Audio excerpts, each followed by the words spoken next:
Halo semua, perkenalkan nama saya Gafli Togu Pardamian Simangunsong dari Prodi Teknik Geomatika dengan NIM 125230021 dari kelas TPB 51.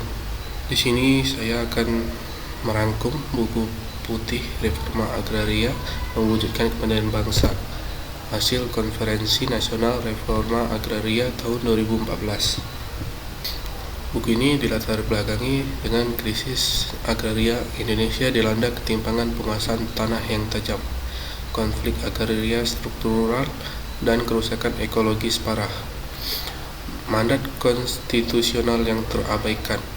Reforma agraria adalah amanat Undang-Undang tahun 1945 pasal 33, UU PA 1960 dan TAP MPR RI nomor 9/2001, namun belum dilaksanakan secara utuh. Tujuan buku putih menyediakan konsepsi dan strategi operasional bagi pemerintah untuk melaksanakan reforma agraria sejati, guna mencapai keadilan sosial dan kemandirian bangsa. Definisi reforma agraria. Reforma agraria adalah penataan ulang struktur pemilikan, penguasaan, dan penggunaan sumber-sumber agraria, terutama tanah, secara menyeluruh dan komprehensif. Di dalam reforma agraria ada land reform dan program penunjang. Land reform sendiri adalah redistribusi aset dan penataan kepemilikan. Kemudian program penunjang adalah dukungan teknis, pemodalan, pemasaran, dan pemberdayaan masyarakat. Prinsip utama reforma agraria. Tanah untuk penggarap. Tanah harus dikerjakan oleh yang berkepentingan. Kedua, fungsi sosial tanah.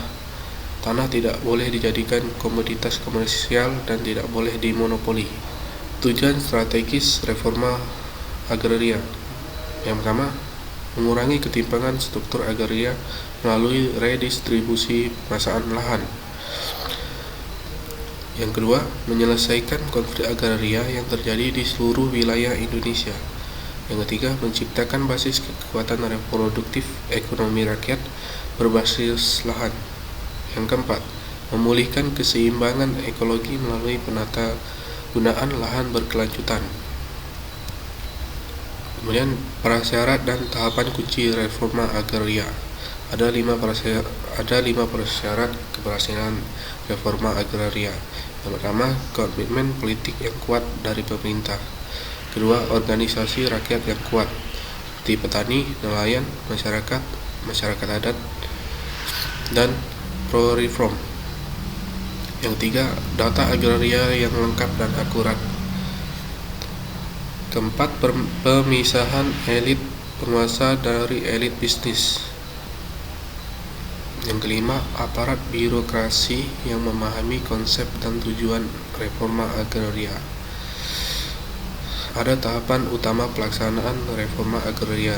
Yang pertama, registrasi tanah, yaitu pemetaan struktur penguasaan tanah untuk menentukan objek dan subjek reforma agraria.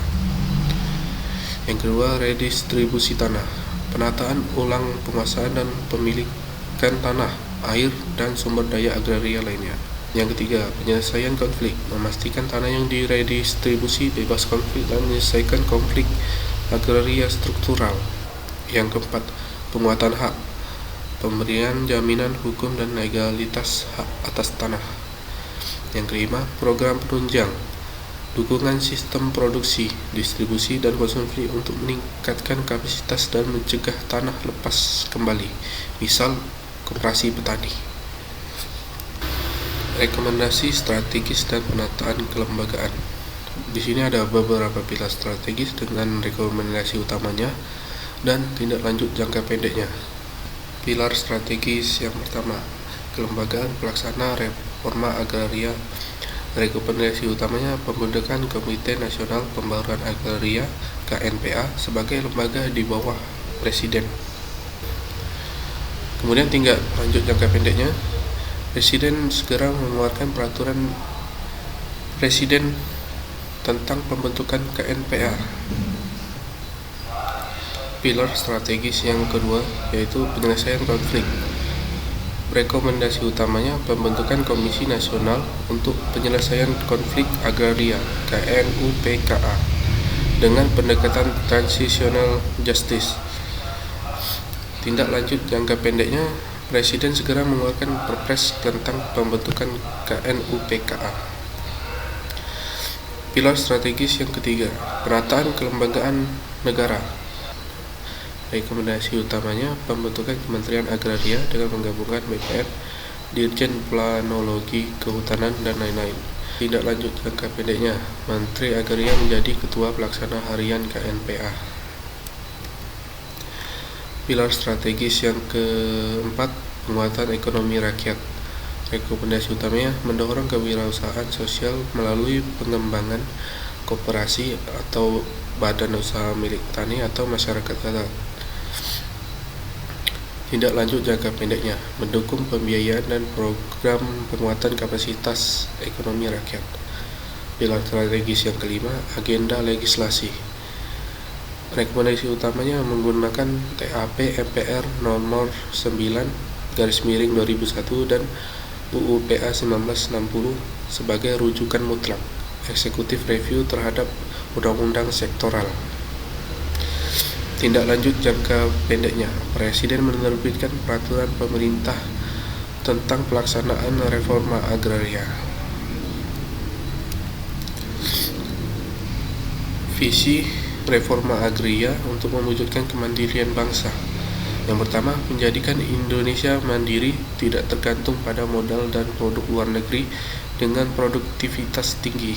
Yang kedua, mengembalikan kedudukan Indonesia dari pasar penjualan produk asing dan tempat investasi modal asing, menjadi bangsa yang berdaulat. Kemudian ada panggilan aksi.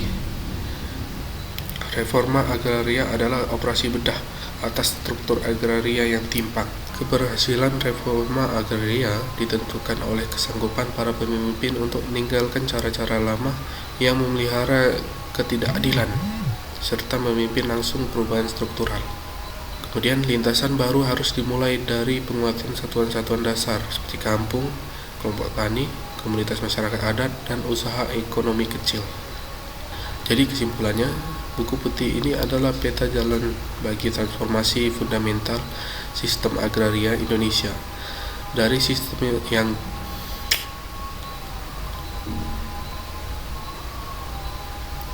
Jadi kesimpulannya, buku putih ini adalah peta jalan bagi transformasi fundamental sistem agraria Indonesia dari sistem yang timpang dan kapitalistik menuju sistem yang adil dan berdaulat demi mewujudkan kemakmuran dan kemandirian bangsa. Mungkin itu saja yang bisa saya sampaikan dan rangkum. Jika ada kesalahan kata, saya mohon maaf. Terima kasih.